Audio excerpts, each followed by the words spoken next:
예를 통해서 이때 당시의 역사를 다시 한번 살펴볼 수 있을 것 같습니다. 바벨론이라는 거대한 제국이 등장을 했고, 이 바벨론이라는 거대한 제국은 거칠 것이 없었습니다. 그들이 가는 곳마다 모든 나라, 모든 민족이 무너졌고 여지없이 허물어졌습니다. 남유다도 그것에 저항할 수 없었습니다. 남유다라는 나라 자체가, 예루살렘이라는 도시 자체가, 또 예루살렘에 있는 성전 자체도 다 무너졌죠. 바벨론이라는 이 거대한 제국은 온 세상을 집어삼켰고 결코 무너지지 않을 것 같았습니다. 그러나 우리가 지난주에 살펴보았던 것처럼 5장에서 그 거대한 바벨론이라는 제국도 하루아침에, 아니 밤낮의 그 한순간에 여지없이 허물어지는 것을 봅니다. 즉 바벨론이라는 나라는 더 이상 역사 속에 이제는 등장하지 않게 됐죠. 이 바벨론이라는 나라를 무너뜨린 또 다른 제국이 등장합니다. 바로 성경에서는 바사라고 말하지만 우리에게는 더욱더 익숙한 이름이 페르시아죠. 이 페르시아라는 제국이 등장을 하고 6장에는요, 바로 이 페르시아 제국 때 일어났던 다니엘과 연관된 또 하나의 사건을 저와 여러분들에게 하나님께서 가르쳐 주고 있습니다. 이때 당시에 다니엘의 나이는 80대로 보통 추정이 되어집니다.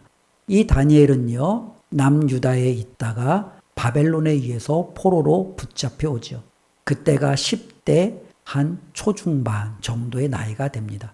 즉 지금이 80대라고 한다면 70년을 그는 이제는 나라를 잃고 떠돌한 이제 이 제국이라는 곳에서 그의 생애가 사라지게 되었습니다. 바벨론이라는 제국이 무너졌고 페르시아는 제국이 다시 한번 등장을 했으면 이제는 이 다니엘이 더 이상 설 곳이 없는 것 아닌가, 다니엘도 이제는 그의 생애가 끝난 것 아닌가 라고 생각이 들기 쉽지만요, 그렇지 않습니다. 오늘 우리 6장에 보면은요, 2절 말씀을 한번 같이 보겠습니다.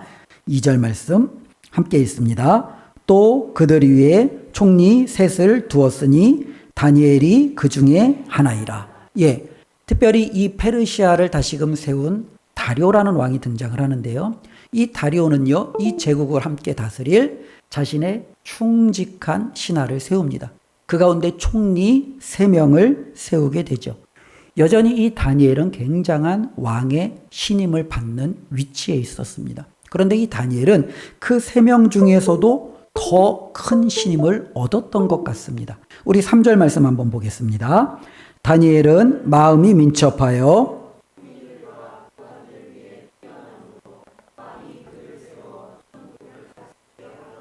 예, 이 3명 가운데서도 이 다니엘은 어떻게 해요? 두각을 드러내는 거예요.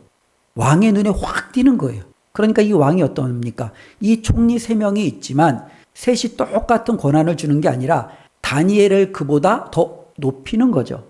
말 그대로 왕의 다음 가는 2인자 자리까지 그를 높이기를 원하는 거예요. 그래서 자신이 다스리고 있는 모든 페르시아 제국을 이 다니엘과 더불어 똑똑하고 민첩한 이를 통해서 함께 통치해 나가고자 하는 것이 바로 이 왕의 마음이었습니다. 왕은 그렇게 마음속으로 결정하고 그러한 의도를 가지고 있는데 그와 같은 의도가 왕에게는 괜찮았는데요, 이 다니엘을 둘러싼 사람들에 의해서 특별히 많은 사람들에게 이 다니엘은요, 시기를 받게 됩니다. 이 시기를 받게 되니까 사람들이 이 다니엘을 굉장히 어떻게 해요? 못마땅하게 여기는 거예요. 4절에 보면은 이에 총리들과 고관들이 국사에 대하여 다니엘을 고발할 근거를 찾고자 하였으나, 즉 사람들이 다니엘을 가만두지 않는 거죠. 네가 감히 포로인 주제에 우리보다 더 높은 자리에 있으려고 해? 말도 안 돼. 분명히 너에게 약점이 있을 거야. 그러면서 이 다니엘을 끊임없이 샅샅이 다 뒤지는 거예요. 조그만의 고툴이라도 잡히면 그것을 그들은 키워서 왕의 눈밖에 나게 하고 그가 자신들의 위에 서지 못하도록 분명히 이들은 그와 같은 계획을 가지고 있었습니다. 그런데 문제는요, 그들이 그와 고발할 근거를 찾고자 하였으나 4절 계속적으로 보면 아무 근거, 아무 허물도 찾지 못하였더라. 도대체 이 다니엘이라는 사람이 어떠한 사람인지, 돈 문제, 여자 문제, 혹은 권력의 문제, 혹은 다른 도덕적인, 윤리적인 문제, 아무리 들여다봐도 뭘 고발해야 될지 모르겠는 거예요. 너무 깨끗한 거예요. 너무 괜찮은 사람인 거예요. 그러니 그들이 포기를 할 만하잖아요. 근데 이들은 포기하지 않죠. 어떻게 합니까? 야, 이 사람에게 우리의 잣대를 들이대는 것은 불가능하다. 그러니 이 사람에게는 신앙의 문제, 믿음의 문제를 가지고 우리가 이 사람의 고발할 근거를 찾자. 그리고 그들이 생각을 전환을 하고 이 다니엘을 공격하려고 합니다. 그래서 이들이 정말로 어떠한 계략을 꾸몄냐면은 이제는 이들이 실질적으로 이와 같은 이제 계략을 꾸미죠. 우리 7절 보면은요. 그들이 하나의 계략을 꾸몄는데 우리 7절 다 같이 함께 읽어보겠습니다. 나라의 모든 총리와 지사와 총독과 법관과 간원이 의논하고 왕에게 한 법률을 세우며 한 금령을 정하실 것을 구하나이다. 왕이여 그것은 곧 이제부터 30일 동안 누구든지 왕 외에 어떤 신에게나 사람에게 무엇을 구하면 사자굴에 던져넣기로 한 것이니이다. 예, 이들이 하나의 계략을 꾸몄어요. 그게 뭐예요? 왕을 최고로 높이고 30일 동안에는 왕 외에는 그 어떤 신에게도 그들이 종교적인 행위, 기도나 예배나 혹은 절하거나 그와 같은 모든 것들은 철저히 금합시다 라고 이 제안을 한 거예요. 왕으로서는 이 제안이 나쁘지 않죠. 왜냐하면 왜 그래요? 자기는 이제는 페르시아라는 이 나라의 거대한 나라의 통치자가 되었어요. 그런데 신하들이 알아서 자기를 최고의 높은 자리로 올려준대요. 당연히 왕권이 강화되어지고 자신의 권력이 더욱더 세지는 이것을 왕은 마다할 일이 없지요. 너무나도 왕은 흔쾌히 그것을 허락을 했습니다. 문제는요, 그들의 의도는 왕을 높여주는 게 아니라 이것을 통해서 다니엘의 허물을 끄집어내려고 했던 거죠. 실질적으로 다니엘은요, 그와 같은 상황 속에서 그들이 판 함정에 빠져들 수밖에 없는 거죠. 그런데 이 다니엘은요, 그것을 알면서도 그는 자신의 신앙을 타협하지 않았던 것을 우리는 볼 수 있습니다. 오늘 읽은 10절 말씀에 그 다니엘의 신앙이 기록되어져 있는데요. 우리가 함께 읽어봅니다.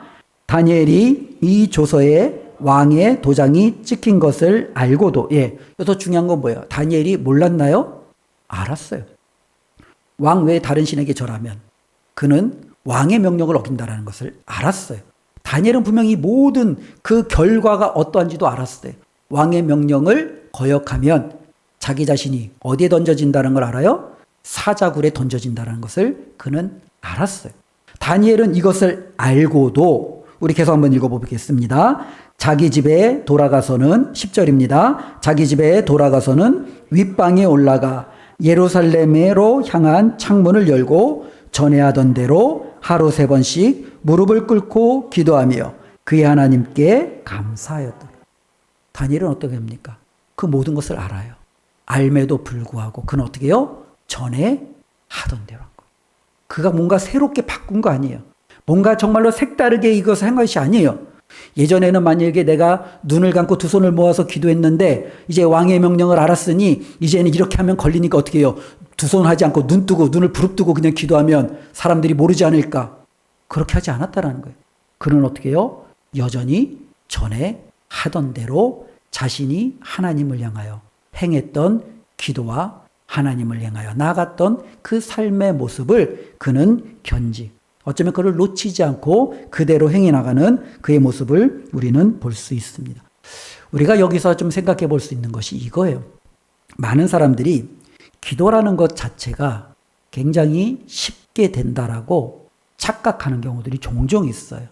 내가 어려우면, 내가 힘들면, 내가 정말로 뭔가 하나님의 도우심이 필요하면 당연히 기도의 자리로 나아가겠지 생각해요. 그렇지 않아요. 이 기도라는 것 자체도 습관이에요. 이것도 우리에게 전에 하던 대로 우리의 위기 속에서도 자연스럽게 나타나는 거예요. 평소에 내가 기도하지 않으면 위기 때 내가 기도하느냐? 기도 못해요. 평소에 기도하던 사람이 위기 때 기도하는 거예요.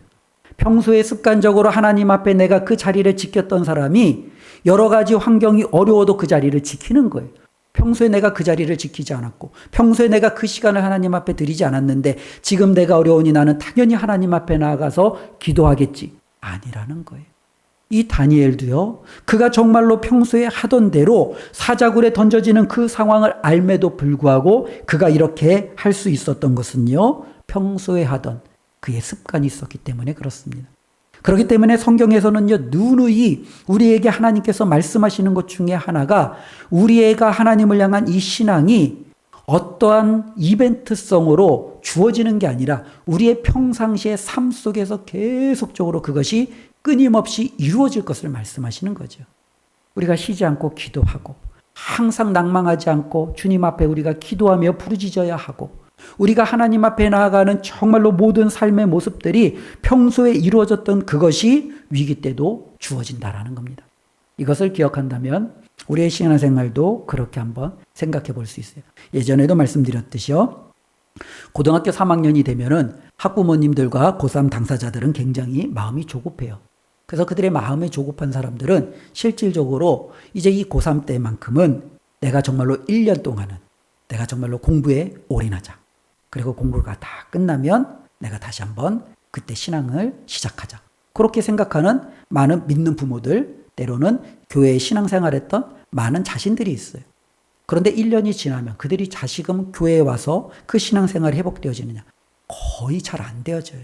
굉장히 어려워요. 이 1년 동안에 내가 하나님 앞에 나아가 예배하지 않고 기도하지 않고 어려울 때 그 하나님을 붙들지 않았던 그 삶이 평안해지면 가능할 것 같죠? 안 된다라는 거예요. 우리 안에 있어서 이 신앙의 힘이라는 것은요, 굉장히 우리의 평소의 습관과 우리가 하던 것에 어마어마한 영향력을 미치게 된다라는 거예요. 하나님, 내가 이 문제만 해결되면, 하나님, 제가 힘드니까 정말로 이 시간만 지나면 그때 제가 다시금 하나님 앞에 서겠습니다. 안 된다라는 거예요. 다니엘이 보여주는 거예요. 다니엘은요, 그가 자신이 지금 기도하면 어떤 일이 일어날지 그는 알았어요. 자신의 생명의 위협을 느끼는 것을 그는 알았어요. 그럼에도 그는 하나님 앞에 평소에 하던 그것을 그는 놓치지 못하는 거예요. 평소에 하던 대로 기도하는 거예요. 평소에 하던 대로 하나님 앞에 감사를 올려드리는 거예요. 이게 다니엘의 모습이었고 우리 하나님께서 기뻐 받으시는 삶이었습니다. 바라기는 우리의 삶이 그렇게 되기를 바랍니다. 직장이 바쁘다고, 내가 지금은 너무너무 정신이 없다고, 내가 지금에는 정말로 좋지 않은 일이 너무나도 많이 겹쳐서 내 손자의 힘으로 이것을 해결하기 너무나도 힘드니까 나중에 내가 여유가 되면, 나중에 내가 조금 더 평안해지면, 나중에 내가 조금 더 괜찮아지면 그때 해야지. 아니라는 거예요. 우리가 평소에 전에 하던 대로 행하는 그 믿음이 우리 모두에게 있기를 주님의 이름으로 축원을 드립니다. 특별히 오늘 11절부터 또한 18절은요.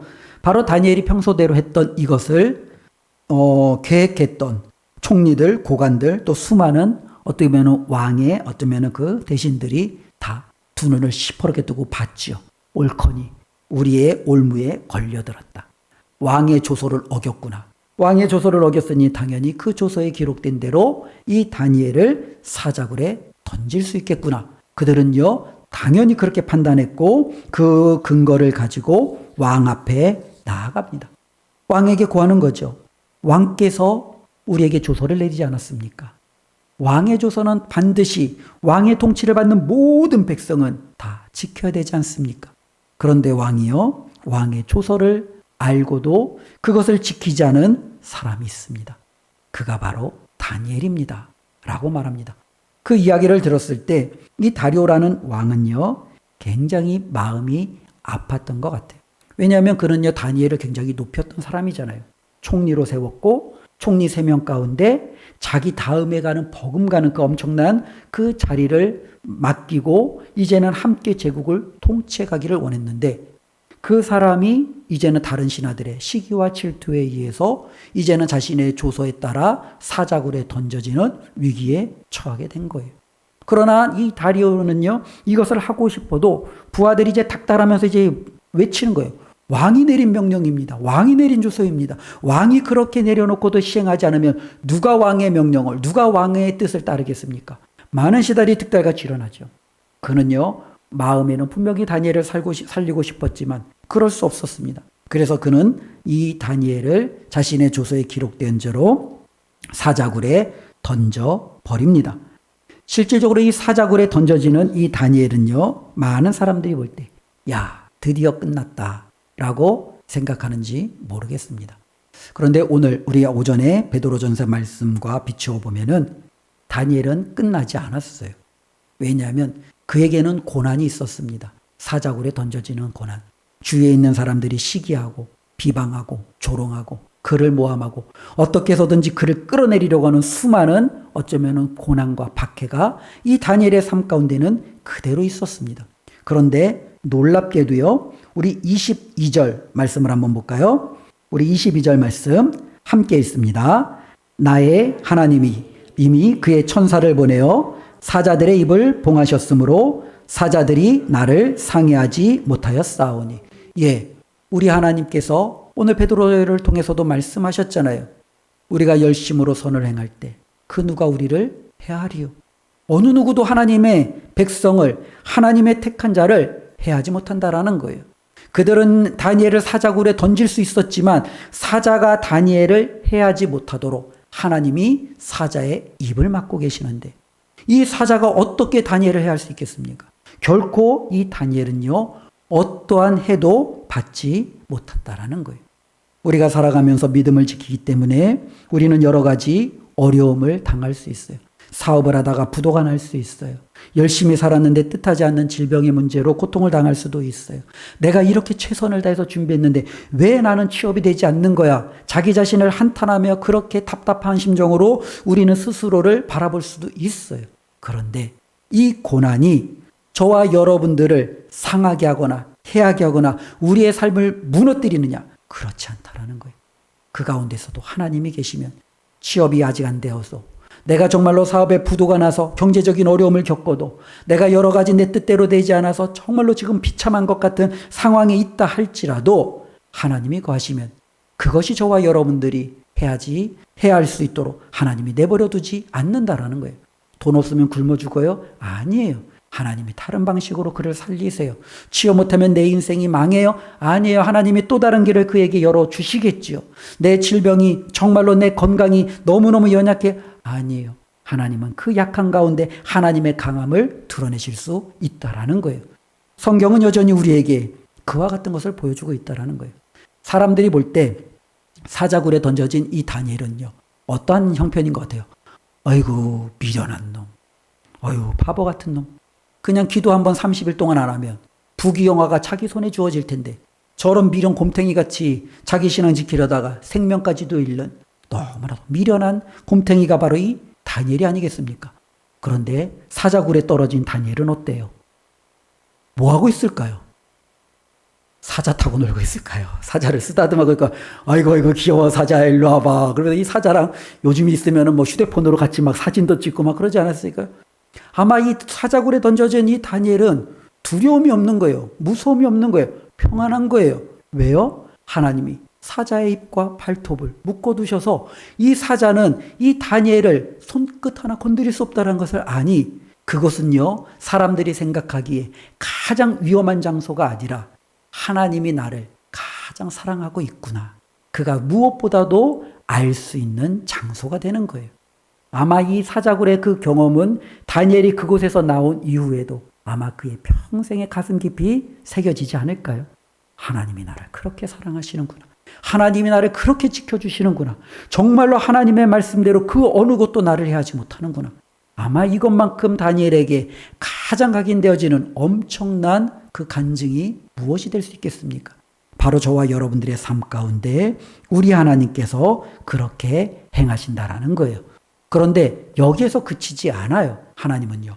19절부터 24절까지의 말씀을 계속적으로 보면 이제는 하나님께서는 다니엘이 행했던 그 모든 것을 다니엘을 제외한 다른 부하들은 이것은 죄악입니다. 반역입니다. 죽을 죄입니다. 그렇게 말했는지 모릅니다. 그런데 하나님은 그 모든 것이 결코 죄가 아님을 드러내셨습니다. 우리 23절 말씀 우리 같이 함께 읽어보겠습니다. 왕이 심히 기뻐서 명하여 다니엘을 굴에서 올리라 하매 그들이 다니엘을 굴에서 올린즉 그의 몸이 조금도 상하지 아니하였으니 이는 그가 자기의 하나님을 믿음이었더라. 예. 도리어 다니엘을 통하여 무엇이 드러나요? 다니엘이 가지고 있는 믿음이 진짜구나 라는 것을 누가 알아요? 왕이 먼저 아는 거예요. 이 왕이 알았으니 이 다니엘의 믿음을 시험하고 그를 공격했던 모든 또 다른 사람들은 어떻게 되겠습니까? 반대로 왕의 진노를 당하겠죠. 그래서 다리오는요, 이 다니엘을 모함하고 음해했던 그들을 거두어다가 다니엘이 빠졌던 그 사자굴에 대신 집어 던져 놓습니다. 그때는 어떤 일이 일어납니까? 하나님이 사자의 입을 막지 않아요. 그의 발톱을 막지 않아요.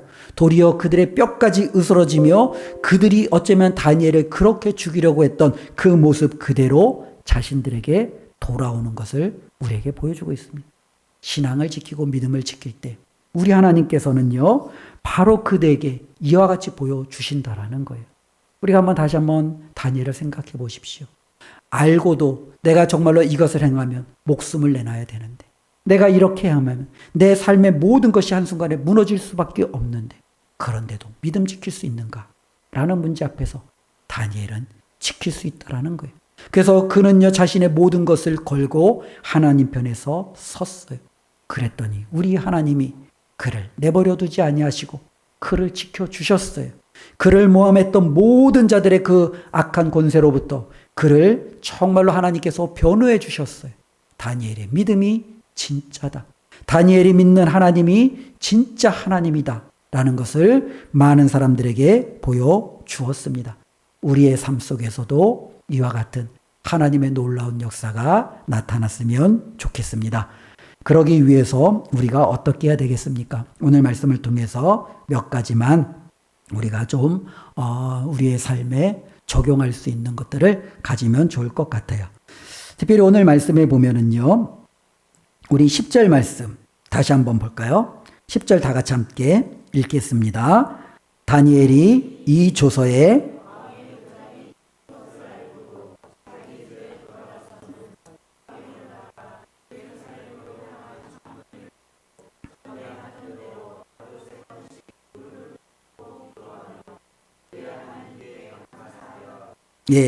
특별히 여기서 좀 중요한 것들 중에 많은 것이 있는데, 다니엘이 어디로 올라가요?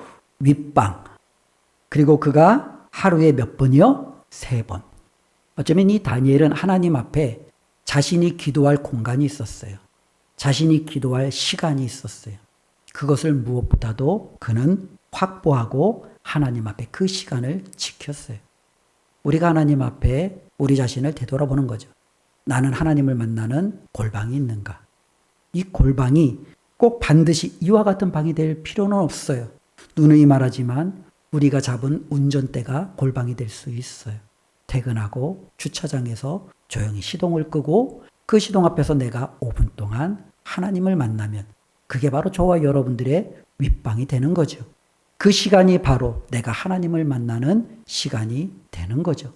집에 아무도 없을 때 나 홀로 거실이 있다면 그 거실에서 하나님 앞에 나가는 그 시간이, 그리고 그 공간이 나의 윗방이요, 내가 하나님 앞에 나가는 시간이 될 수 있습니다. 이런 모든 것을 떠나서 나는 새벽에 주님 앞에 나와 주님의 전에서 하나님 앞에 하루를 시작하겠다라고 생각한다면 그것이 바로 나의 윗방과 내가 하나님 앞에 드리는 시간이 될 수 있습니다. 우리가 무엇보다도 하나님 앞에 믿음을 가졌다면 이 장소와 시간, 자기만의 것은요, 확보하셔야 된다라는 거예요. 내가 정말로 하나님 앞에 가지고 있는 많은 것 중에 하나님, 이 시간만큼은, 하나님, 제가 이곳에서만큼은 하나님 앞에 나아가는 시간이 되기를 원합니다. 이게 바로 우리의 정말로 결단이, 정말로 하나님 앞에 나아가는 그와 같은 구체적인 어쩌면 적용이 되었으면 좋겠습니다. 두 번째로는요, 우리가 방금 10절에 읽었던 것처럼 전에 하던 대로예요. 어떤 사람이 믿음이 좋아요. 그 믿음은 결코 하루아침에 만들어지지 않아요. 그 믿음은 그가 평소에 하나님 앞에 하던 그 습관에 따라 이루어지는 거예요. 우리가 하나님 앞에 드리는 이 모든 것 하나하나가 별거 아닌 것 같지만 굉장히 소중해요. 내가 주일날 오전에 와서 하나님 앞에 예배를 드립니다. 나는 주일 오후에도 하나님 앞에 나와 예배를 드립니다. 내가 하나님 앞에 정말로 수요 예배를 통해서 예배를 드립니다. 내가 하나님 앞에 이 시간만큼은 기도하는 시간을 갖습니다. 이것이요 별것 아닌 것 같지만 우리가 드려지는 그 작은 예배 하나하나, 작은 기도 하나하나가 저와 여러분들의 삶의 습관을 만들고 그 습관은 저와 여러분들의 믿음을 더욱더 견고케 하는 거대한 힘이 되어진다라는 겁니다. 우리가 실질적으로 그렇게 하면 되는 거예요. 베드로는 주님 앞에 주님, 모든 제자들이 주님을 부인해도 나는 결코 주님을 부인하지 않습니다 라고 말했어요. 근데 그는요 한순간에 와르르 무너졌어요. 근데 이 사건이 있기 전에 우리 주님은 베드로와 제자들에게 말합니다. 나와 함께 기도하자. 그들은 잠들었어요. 나와 함께 깨어 기도하자. 그들은 잠들었어요. 평소에 하나님 앞에 기도로 준비하지 못하고 평소에 하나님 앞에 그 믿음에 온전히 훈련되지 못한 그들은 위기가 왔을 때 나는 결코 그러지 않을 거야 했던 그런 자신들의 자신만만함이 한순간에 여지없이 무너지는 거예요. 우리가 정말로 많은 믿음을 지켰던 선배들을 바라보잖아요. 어떻게 그렇게 살아갈 수 있을까? 그들은 평소에 그렇게 살아왔기 때문에 그 위기 속에서도 자신들의 기도와 믿음을 지켜낼 수 있었던 거예요. 우리가 평소에 그렇게 하지 못하면 우리는 정말로 위기 때 우리도 그들처럼 할 수 있겠지? 아니에요. 베드로처럼 무너질 수 있을 거예요. 우리의 모든 믿음이 여지없이 드러날 수 있을 거예요. 그러니 그러지 않기 위해서 평소에 하던 대로 했던 다니엘과 수많은 믿음의 선배들을 기억하며 내가 정말로 주님 앞에 준비되어지는 작은 기도가 위기 속에서도 여전히 무너지지 않는 믿음으로 드러날 수 있다는 것을 꼭 기억했으면 좋겠습니다. 그리고 마지막으로 우리가 한 가지 더 기억할 것은 바로 우리 23절에 우리가 좀 전에 읽었는데요. 다시 한번 23절 한 번 더 읽어보겠습니다. 왕이 심히 기뻐서 명하여 다니엘을 굴에서 올리라 하매 그들이 다니엘을 굴에서 올린즉 그의 몸이 조금도 상하지 아니하였으니 이는 그가 자기의 하나님을 믿음이었더라. 예, 다니엘은요 무엇이 있었어요? 하나님에 대한 믿음이 있었어요. 그렇죠? 이게 중요한 거예요. 사람들은 사자굴에 던져지면 인생이 끝났다라고 생각해요. 사람들은요 왕의 명령을 어기면 그 사람은 더 이상 출세 성공을 할 수 없다라고 생각을 해요. 사람들은 자신들이 정하는 그것에 따르지 않으면 그 사람의 인생은 더 이상 가망이 없다라고 생각해요. 그런데 다니엘은 그러지 않아요. 다니엘은 하나님을 믿었어요. 나 사자굴에 들어가도 나는 하나님이 계셔. 나는 왕의 명령을 어겨 왕에게 미움을 받아 나는 하나님을 믿어. 그 믿음이 있었어요. 결국에는 믿음이 이기는 거예요. 우리가 세상에 그 어떠한 것을 움켜줘도 믿음 있는 자를 이겨낼 수가 없는 거예요. 왜냐하면 이 믿음 있는 자는 하나님이 그를 책임져 주기 때문에 그렇습니다. 우리 청년들 또 우리 장년들 우리 모두가 하나님이 책임져 주는 이 믿음을 우리가 가슴 깊이 붙들고 하나님 앞에 인정받는 그와 같은 수준에 이르기를 주님의 이름으로 축원을 드립니다. 믿음 가지면 하나님이 때에 맞게 천사를 보내시는 거예요. 하나님이 때에 맞게 도움의 손길을 보내시는 거예요. 그 어느 것도 우리를 해하지 못하도록 하나님이 지키심을 기억하고 오늘 말씀처럼 전해던 대로 내 신앙의 작은 습관부터 하나님 앞에 드림으로 하나님 앞에 귀한 영광 올려드릴 뿐만 아니라 위기 때에도 하나님이 나와 함께 하심으로 내 삶을 건절해 주시는 놀라운 축복이 우리 모두에게 임하기를 주님의 이름으로 축원드립니다. 기도하겠습니다. 하나님 감사합니다. 나에게 닥칠 어려움, 환난, 위험을 알고도 믿음을 지킬 수 있다라는 것이 얼마나 어려운지요. 내가 그것을 행하면 어쩌면은 직장이 끊어질지도 모르는데 내 모든 삶이 무너질지도 모르는데 그러한 두려움이 우리로 하여금 믿음을 타협하게 하고 하나님을 잠시 뒤로 물르는 하나님 연약한 모습으로 나타날 때가 얼마나 많은지요. 그런데 다니엘은 그렇게 하지 않았습니다. 그는 하나님을 믿었습니다. 그래서 그는 믿음에 있어서는 결코 타협하지 않았습니다. 그냥 평소에 하던 대로 기도했습니다. 사자굴로 걸어 들어갔습니다. 그런 다니엘을 우리 하나님이 책임져 주시고 우리 하나님께서 지켜주심을 우리가 말씀을 통해서 확인했습니다. 하나님, 우리도 다니엘처럼 하나님을 향한 굳건한 믿음으로 살아가게 하여 주시옵소서.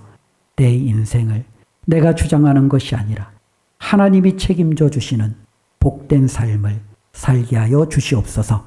예수님의 이름으로 기도드립니다. 아멘.